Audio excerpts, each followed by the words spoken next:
The built environment is inherently dynamic, constantly being reshaped by both living things and the elements. In his book Forensic Architecture, E.L. Weisman therefore suggests the built environment is a form of media. They sense their environment and record this information in their formal mutations. Elements of a built environment especially mutate in situations of stress. How would such adaptations affect circulation, the urban space, and the elements themselves? This is the field of adaptive reuse. But instead of studying gradual, delicate transformations, the author chose to explore those through extreme man made impact. The direct, forceful transformation of the built environment is a means of exercising control or resistance.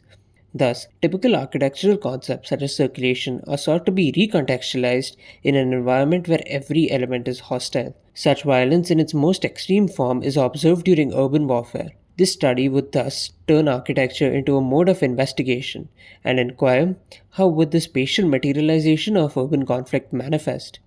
The author wanted to work with a relevant time period, choosing to focus on the ongoing Russia-Ukraine war, specifically the Battle of Bakhmut and Mariupol.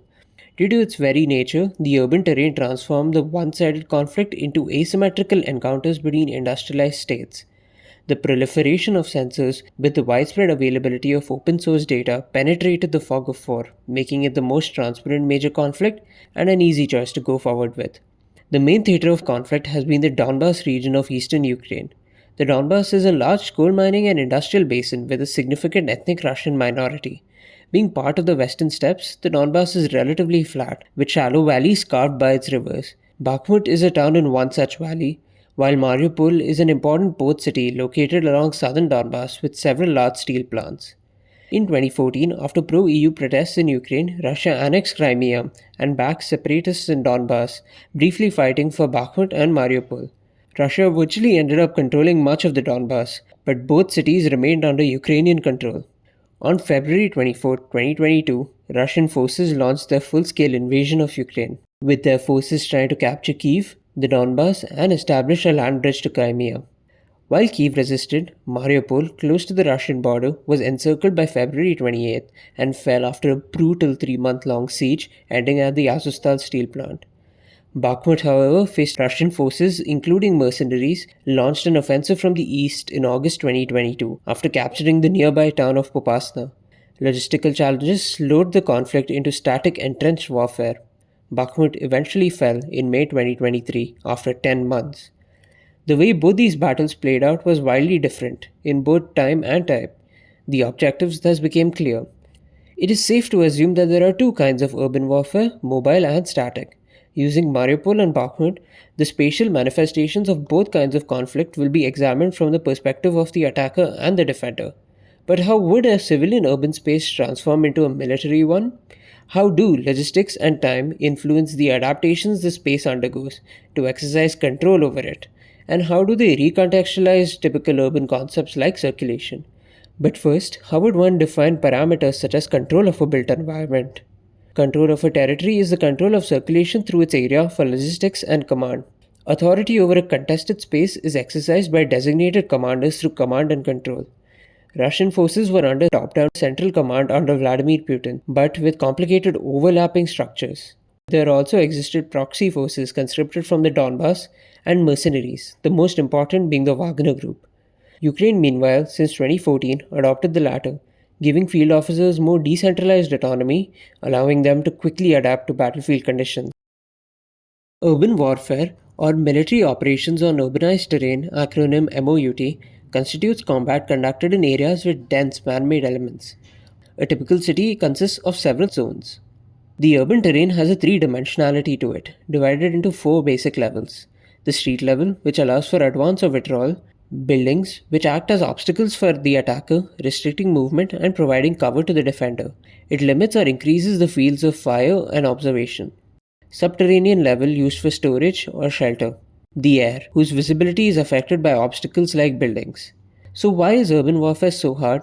Military operations alter this urban landscape, so any transformation to one aspect causes mutations across the city's complex interconnected chain of systems in ways that are very difficult to predict. The cause and effect relationship is thus greatly amplified through the density of urban terrain, increasing the time, cost, and the destruction. The urban space thus acts as both a battlefield and a weapon. Here's a dummy's guide to urban warfare.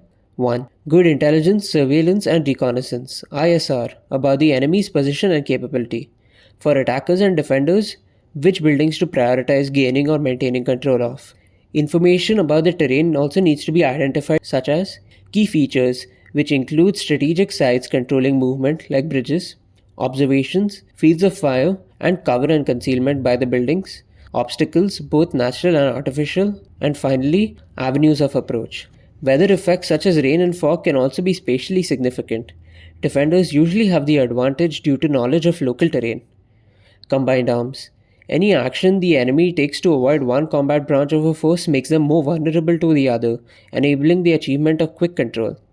Maneuver. Due to the proliferation of drones, move in small groups. Be on the move, don't be alone. Cover and concealment. Stay hidden by using sheets or boards between buildings. Move hugging buildings and walls. Vehicles should avoid narrow streets to prevent ambushes. Use mouse holes. Best under low visibility to exploit concealment. Before attacking a position, destroy its cover and concealment positions. Tanks can be used to pull aside wire obstacles. Entry techniques: avoid using doorways because they are normally ambush points. The preferred method of clearing a building is from the top. Isolation and time. Urban warfare takes a lot of time and resources. The attacker's success in urban operations hinging on isolating the city to disrupt the flow of enemy supplies, often through artillery strikes on supply routes. Securing peripheral zones is essential to sever logistical support and enable encirclement. Therefore, the defenders must form as many layers of barriers as possible to slow invaders and prevent encirclement. These are done through obstacles, which may either disrupt, block, or turn the enemies. Some uses of tactical obstacles are: use the natural terrain, such as fallen trees, to create barriers. Destroy all bridges. Block all streets by using readily found RCC barriers, razor wires, steel hedgehogs, and caltrops. Sufficiently large craters of rubble can themselves act as barriers for armored vehicles. Create S obstacles to slow down and canalize vehicles. Create kill zones. Use non-geometrical obstacles to confuse the enemy. Force engagements. To secure intersections, attackers must first capture nearby structures to gain overwatch. Capturing a bridge involves clearing both banks and isolating the bridge for engineers to remove obstacles. Use mortar for enemies behind buildings or on rooftops. Building construction also influences tactics. Load-bearing brick or concrete walls are harder to breach on lower floors, so rooftops and upper floors are preferred for movement. Heavily clad frame structures like factories offer strong cover, while lightly clad buildings such as offices are vulnerable due to glass. Defenders. Upper floors provide greater field of view and fire. Defenders fortify key buildings by using debris, furniture, etc. to block entries. Buildings can be converted into strong points with sandbags, blast mitigation, and fireproofing. Defensive options are also directed by terrain and logistics. As a parameter, logistics involves moving the military equipments to the battlefield and storing these resources. A timely and flexible logistics system is imperative in MOUT. Defenders have the advantage by leveraging the existing infrastructure of the city for logistical support. When civilians are trapped in an urban conflict, often due to rapid encirclement, the space becomes a quasi-military civilian space. Their presence limits combat mobility, firepower, and restricts obstacle deployment. But most importantly, civilians divert resources like food and shelter from the combatants. In Mariupol, where the Russians quickly encircled, mobile combined arms warfare ensued. But Russians employed a push logistics system with its top-down structure, thus suffering from poor inter-unit communication and resources, weakening combined arms over time. In Bakhmut, this allowed the Ukrainians time to descend the conflict into static positional kind to prevent its isolation from its supply lines. The spatial manifestations of the conflict in each case, that is, combined arms versus positional, showcase different relations at different scales. The first is the regional scale, important for understanding encirclement. At this level, Bakhmut emphasizes strength systems with strong points. For Mariupol, the circulation provides context for the other two scales. Next is the 3-block radius scale, at which adaptations form part of a defensive strategy, such as ambushes. This scale is important for understanding the relations between different defensive elements, explored through the Freedom Park ambush and the Azovstal plant's tunnels in Mariupol. In Bakhmut, this scale is not relevant, but the building scale becomes crucial again to understand strong points, exemplified by the battle for the garbage dump Time forms the backbone of a cause and effect relationship, beginning with the invader in the regional scale. Mariupol, just 40 kilometers from Russia and 350 kilometers from Crimea, lacks secure supply links to the rest of Ukraine, aside from the Donbass, dominated by partisan activity. Ukrainian troops were therefore effectively isolated. To prevent landings and encirclement from the south as well, Ukrainians mined the Azov Sea and destroyed port facilities, forcing the Russians to land west instead. Within 4 days, Russian troops quickly advanced from the three sides, dislodged Ukrainian positions, and cut supply routes. They seized the high ground outskirts to bombard the city and took control over the water treatment plant, cutting off the city's access to fresh water. The Ukrainians created and retreated through successive defense layers, with industrial areas as strong points, the final being the Azovstal plant. Russian bombing aimed at eliminating defensive cover and concealment positions such as these strong points and potential ambush points for the Ukrainian defenders reduced 90% of the buildings to rubble. Civilians trapped by the encirclement adapted by removing glass from the windows, barricading windows with sandbags, avoiding flammable structures, and seeking shelter underground. The Russians blocked their evacuation, exponentially increasing the strain on the resources of Ukrainian troops and compounding their effects of isolation. After Mariupol and in Bakhmut, Russian logistical failures led to a shift towards artillery heavy tactics and the use of four infantry types: disposable, line, assault, and special. Drones collected intelligence. Disposable infantry operated in teams of five and were used in waves to probe defenses and expose Ukrainian firing positions, then replaced by assault troops. While Ukrainians suppressed them, more disposable troops moved behind to dig firing positions closer to enemy lines. Once a position was taken, line infantry fortified those positions within 12 hours through digging foxholes, cutting down trees, or reinforcing with concrete. The war's positional nature shaped this unsophisticated offensive strategy. Therefore, moving forward, the analysis will be focused more on defense. In Bakhmut, the shortage of Russian resources and artillery shells allowed Ukrainian defenders time to dig in due to fewer restrictions on their supply lines. The time available and the proximity to logistics, that is, railways, roads, power lines, and the presence of industry, determined the extent of fortifications. Ukrainians created four defensive lines. The first line, built after the 2014 invasion, featured circular trenches with good fields of fire, but it was too distant from the Bakhmut supply lines to be effectively reinforced. After the Russians captured Popasna, this line was quickly overrun. The Russians also attacked Valeriska power station to make Bakhmut's defense harder and to secure power to Popasna. The second line stretched between Bakhmut and Popasna. Extended Russian fighting in Popasna gave Ukrainians time to dig trenches, use villages as strong points, and incorporate terrain features into its defenses. This line held for nearly 2 months. However, increasing Russian pressure led to a simplified third line of ditches and foxholes. Easier to conceal from drones and quicker to build, but offering limited fire coverage and less secure troop movement. This line was easier to flank and fell quickly. The fourth line, located along Bakhmut's edge, integrated existing urban and natural features like industrial buildings and forested areas. Its proximity to the city's logistics allowed a stronger Ukrainian defense. In response, Russians shelled industrial plants, supply roads, and disproportionately targeted high rises to weaken Ukrainian cover and concealment.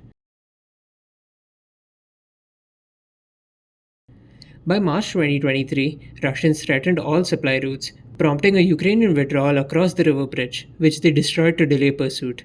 By May, to avoid being completely encircled, they retreated from Bakhmut.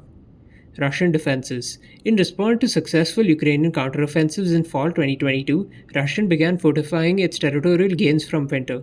The location of these defensive lines was determined by the incentive to include as much territory, counteracted by the proximity to Russian supply lines, and the immediate Ukrainian artillery and drone strike range. Thus, a system of 5 Russian defensive lines were rapidly constructed around Popasna. There were multiple types of elements used in such a defensive system. The first were additive obstacles like barriers, which take more time and resources. There were also subtractive obstacles such as trenches. A third is also laying mines. Here is a compendium of defensive elements observed in Bakhmut and Mariupol, starting with the effect of weather and terrain. Weather defines operational tempo. Combined arms are mainly effective in the summer when the ground is hard. In Bakhmut, autumn rains with mud funneled movement onto roads, making vehicles vulnerable. This continued through winter and spring. As summer hardened the ground, Ukrainians retreated west in Bakhmut. In the spring siege of Mariupol, Russia's overwhelming strength and the dense urban terrain offset those muddy conditions, though convoys still faced ambush on roads. Mines. Fields were mined by both sides during summer. Ukrainians did so to cover their defensive lines, and also even buildings while retreating to deny enemy cover. In Mariupol, beaches and fields were mined. The Russians, however, industrialized mine deployment, using GMZ-3 vehicles near Popasna in their trench defense system to canalize Ukrainian movement. Ukraine's lack of mine clearing gear made these minefields particularly effective. Dragon's Teeth. Used by Russians, these 1 meter tall concrete pyramids were produced in Russia and transported by rail to Popasna. Stored in depots, they were quickly deployed to specific fronts. Though usually fixed to slabs, the rapid deployment under Ukrainian drone threat meant they were often unanchored, limiting their effectiveness. Still, in combination with the mines, they delayed attackers long enough for the defenders to react. Trenches, pillbox, and bunkers. Zigzag trenches used by both sides in Bakhmut increased blind spots and defensive fire angles. Narrow, only 1 to 1.2 meters, they prevented rapid enemy advance into a single file and reduced shrapnel spread. Overhead cover concealed positions from drones. When possible, trenches were reinforced with sandbags and planks. Concrete pillboxes and bunkers at intervals housed storage and observation units. Dugouts, often built with wood and tarpaulin, offered rest areas and protection from artillery shrapnel. Ditches and foxholes.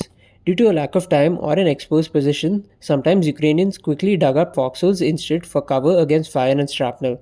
Common around intersections towards the end of the Battle of Bakhmut, they offered concealment and clear fields of view, but not as much as the trenches.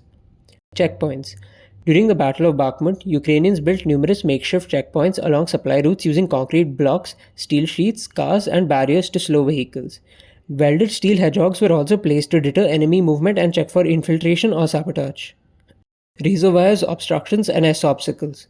Mariupol's dense urban layout allowed Ukrainian defenders to focus on cover and concealment. At the Azovstal bridge, abandoned vehicles and razor wire formed S obstacles as a checkpoint to slow vehicles and rapidly close the bridge during retreats.